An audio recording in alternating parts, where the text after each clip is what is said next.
Hoy quiero hablarles de 3 procesos de cambio en los que tuve la oportunidad de ser parte y lo que pude aprender de estos 3 procesos. Bienvenidos inconformes al episodio número 5 de Historias de un Inconforme.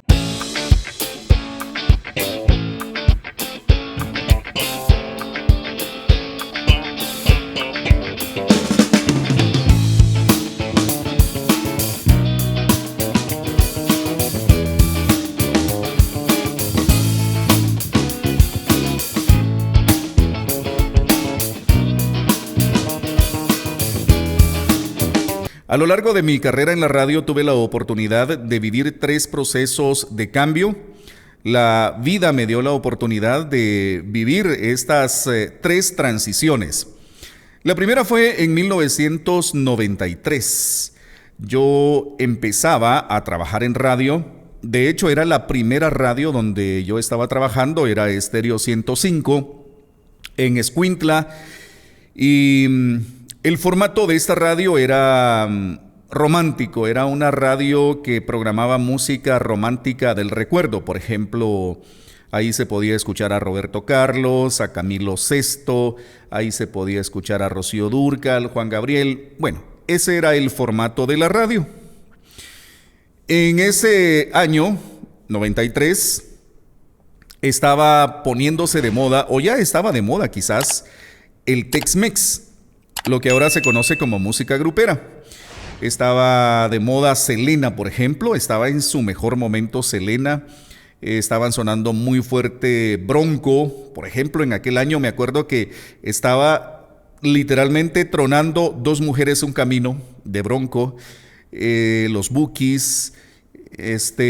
Bueno, había una proliferación de grupos y de artistas que estaban subiéndose al tren del Tex-Mex.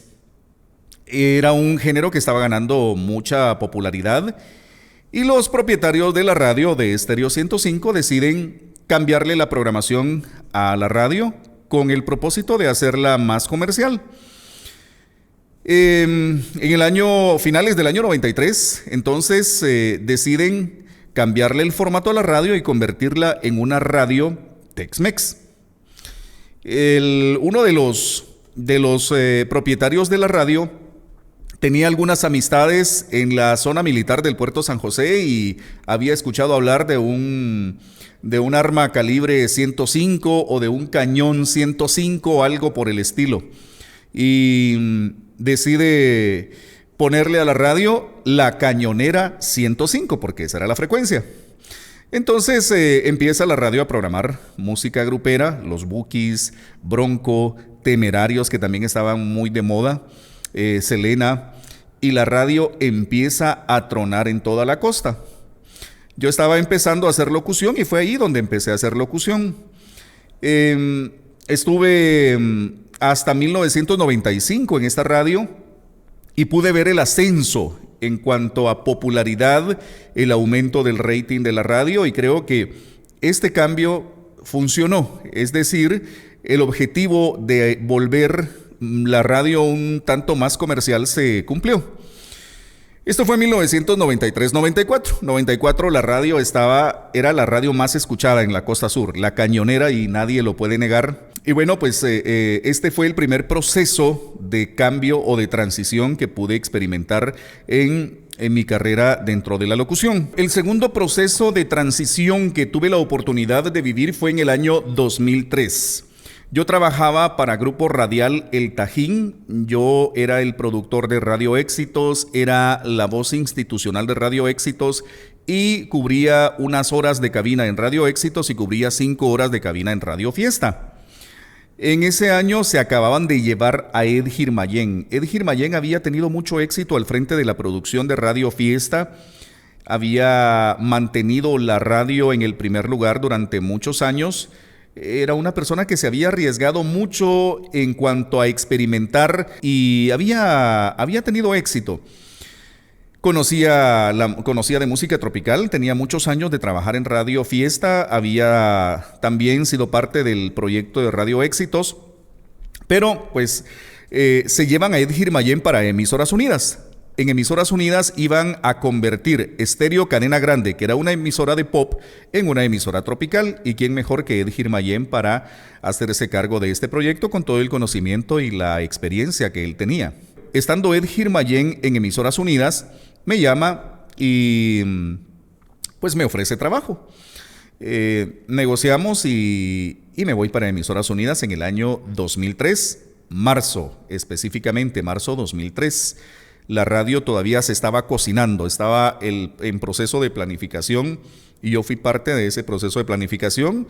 Me asignaron un programa, iba a tener un programa matutino de 6 a 9 de la mañana, me parece. Y en este programa íbamos a estar su servidor, iba a estar Mariela Castañeda, iba a estar Otto, se me escapa el apellido de este compañero locutor Otto, pero en la parte humorística el programa iba a tener una parte humorística y esta parte iba a estar a cargo de Otto Fernández y de Mónica Sarmientos. Planificamos el programa, se llamaba El Despegue, y la radio sale al aire ya con formato tropical más o menos en abril 2003. Y pues empezamos a trabajar cada uno con lo que había planificado. Recuerdo que dentro del staff estaba Nelson Leal. Nelson Leal tenía un programa en la tarde que se llamaba Titanes en CD. Y bueno, pues la radio se había preparado muy bien. Creo que habíamos hecho un buen trabajo de planificación. Sin embargo, los resultados no fueron los que se esperaban, o por lo menos no se empezaron a ver en el tiempo en que se esperaba. Hubo que hacer muchos cambios dentro de la programación. El grupo Emisoras Unidas en ese entonces también hizo cambios muy drásticos a nivel administrativo. Ed Girmayén dejó de ser el director de la grande y pasó a ser director de promociones de todo el grupo. Flor de María Reyes pasó a ser directora de producción de todo el grupo. Y Julio García pasó a ser director de operaciones de todo el grupo. Entonces ya teníamos, ya habían 3 personas involucradas en la radio. Ya no era solo Ed Girmayén, sino ya estaba Julio, estaba Flor de María y estaba Edgir en el tema de promociones. Yo me retiré de la radio en el año 2005. La radio estaba en ese proceso de modificación, en ese proceso de cambios porque, reitero, los resultados no se estaban dando a la velocidad que nosotros hubiésemos querido. Sí se estaban reflejando algunos resultados positivos, pero creo que iba muy lenta la situación. Pues este fue el segundo proceso de cambio o la segunda transición que pude vivir. El tercer proceso fue en Central de Radio, en el año 2006, con La Marca. La Marca era la única radio de rock que quedaba en Guatemala. Y tenía una audiencia muy fiel. La radio tenía una producción extraordinaria, tenía una audiencia extraordinaria también, pero siempre el objetivo era convertirla en una emisora más comercial. ¿Y qué era lo que estaba de moda en ese entonces? Era el reggaetón. Bueno, yo había tenido una experiencia ya trabajando reggaetón en La Grande porque recuerdo que dentro de los cambios que se le fueron haciendo a la radio se le agregó el reggaetón y se creó un programa que se llamaba Tardes de Reggaetón de 2 a 5 de la tarde y ese programa lo conducía yo. Fue una experiencia bien particular porque el reggaetón en aquel momento era mucho más monótono. Recuerdo los artistas que estaban en aquel momento: Ivy Queen, Héctor y Tito, Lito y Polaco, creo que estaba también Don Omar. Empezaban a popularizarse, a pesar de que eran artistas que ya tenían una carrera hecha en Puerto Rico, pues aquí empezaban a popularizarse.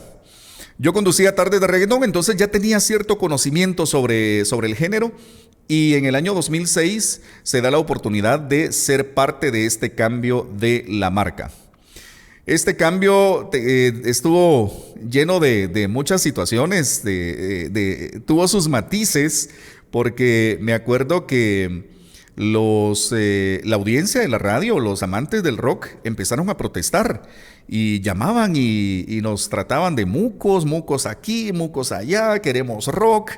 cuando uno respondía el teléfono era casi siempre para escuchar una expresión vulgar. Entonces llegaron al punto de ir a hacer una manifestación frente a la radio. Un sábado se reunió un grupo de rockeros frente a la radio y realizaron un ritual ahí frente a las instalaciones de la radio, que no entendí qué era, solamente vi unas candelitas al siguiente día y bueno, estaban protestando, tenían razón creo yo, porque era la única radio de rock que existía.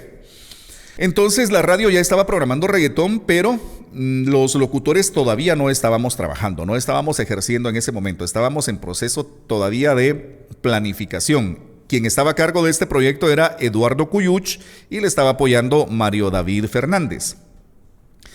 En octubre de 2006, pues ya salimos los locutores, salimos todo el staff al aire.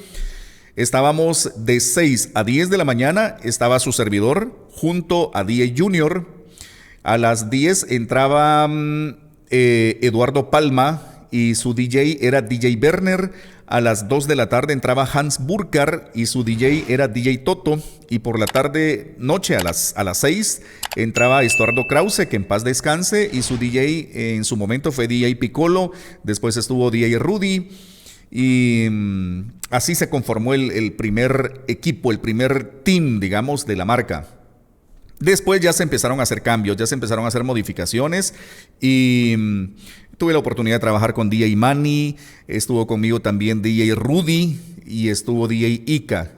Tengo pues muy buenos recuerdos de esa etapa. Pero esto fue el tercer proceso de cambio, el tercer proceso de transición que tuve la oportunidad de vivir y fue muy bonito. Yo creo que al principio fue un poco difícil porque era una radio que tenía reggaetón todo el día. Y las 4 horas que yo estaba en el turno era reggaetón. Y dentro de las estrategias, me acuerdo que el reggaetón pues siempre ha tenido letras muy explícitas y dentro de las estrategias de don Eduardo Cuyuch, recuerdo que se trataba de darle prioridad o de darle más espacios al reggaetón romántico, que era muy poco en aquel tiempo, porque las letras del reggaetón siempre han sido muy explícitas. Y ahí se impulsaron muchos artistas nacionales. Recuerdo a Dual C, por ejemplo, que Dual C componía canciones románticas y las cantaba a ritmo de reggaetón. Entonces Dual C, recuerdo que tuvo mucha popularidad y puedo decir que es uno de los artistas que impulsamos en la marca. Bueno, ¿qué aprendí de todo esto? Aprendí 3 cosas que les voy a compartir. Aprendí muchas más, pero me voy a centrar en 3. La primera, la adaptabilidad o adaptación al cambio. No solamente de una empresa que se tiene que adaptar a los cambios del mercado, sino también a nivel personal tuve que adaptarme a distintos formatos. Les puedo decir que trabajé música romántica, trabajé música tropical, trabajé música grupera, trabajé música ranchera, trabajé reggaetón. Entonces, uno tiene que adaptarse a distintos formatos dentro de la radio si quiere tener mayores oportunidades o mayores posibilidades de trabajo. Entendí que no era conveniente encajarme en un solo estilo y dedicarme a trabajar en un solo estilo, sino tenía que adaptarme y creo que se me hizo fácil. Creo que tengo esa habilidad de adaptarme y lo logré en el mundo de la radio. A nivel empresarial también, pues me di cuenta que las empresas tienen que cambiar y tienen que ajustarse a lo que el mercado está pidiendo. La segunda lección que pude aprender en este proceso es la flexibilidad. Uno muchas veces hace planes y se traza objetivos, diseña estrategias, pero resulta que las estrategias no dan los resultados que muchas veces se esperan o a la velocidad en que uno lo espera.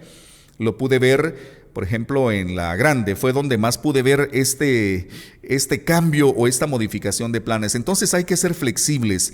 Los planes tienen que ser flexibles y tenemos que ir haciendo cambios en el camino porque muchas veces son necesarios y si nos encuadramos y nos aferramos a un plan que nos estamos dando cuenta que no está dando resultados, pues nos vamos a morir. Entonces la flexibilidad creo que es la segunda lección que pude aprender de esto. La tercera lección que pude aprender es lo importante que es la comunicación dentro de los equipos de trabajo. En estos procesos de cambio, todo el equipo debe estar implicado, por lo tanto, todo el equipo debe conocer cuáles son los objetivos que se pretenden alcanzar, de qué manera se van a alcanzar, es decir, cuáles son las estrategias que se van a implementar, y todo el equipo tiene que ir en la misma dirección. Y la otra parte de la comunicación efectiva que tiene que darse dentro de estos procesos es también el feedback. El equipo debe aportar y debe sugerir los cambios que sean necesarios en su momento, como ocurrió en estos 3 procesos. Nosotros como parte del staff en algún momento decíamos, mire, hay que cambiar esto, hay que agregar tal vez este género, tenemos que balancear esto. Entonces, el feedback que muchas veces nosotros como trabajadores podemos dar es muy importante, y también pues la dirección debe estar atenta a recibir ese feedback, pero debe existir esa comunicación efectiva dentro de los equipos de trabajo. De lo contrario, pues cada quien hará lo que considere correcto o lo que considere adecuado, pero no se logrará afianzar el equipo, y quizás los resultados no se alcanzarán si cada quien está yendo por distintas direcciones. Entonces, la comunicación es muy importante para que todo el equipo vaya en la misma dirección y que puedan alcanzarse los resultados de una manera más rápida. Bueno, pues estas fueron las lecciones que pude aprender en estos 3 procesos de cambio. Hubo mucho más aprendizaje, efectivamente, hubo mucho más aprendizaje, pero puedo rescatar y compartirles estas 3 ideas que creo que son importantes y son necesarias si nosotros queremos caminar hacia la ruta del éxito. Creo que tenemos que pensar en que tenemos que adaptarnos al cambio, tenemos que ser flexibles y tenemos que desarrollar la habilidad de la comunicación. Comenta si me escuchaste en alguno de estos 3 medios de comunicación, qué recuerdas de esa etapa, y además, pues suscríbete para que este contenido lo puedas recibir y compártelo para que pueda llegar a más personas todo este contenido de desarrollo personal que estoy compartiendo contigo a través de Historias de un Inconforme. Hasta la próxima, Inconformes.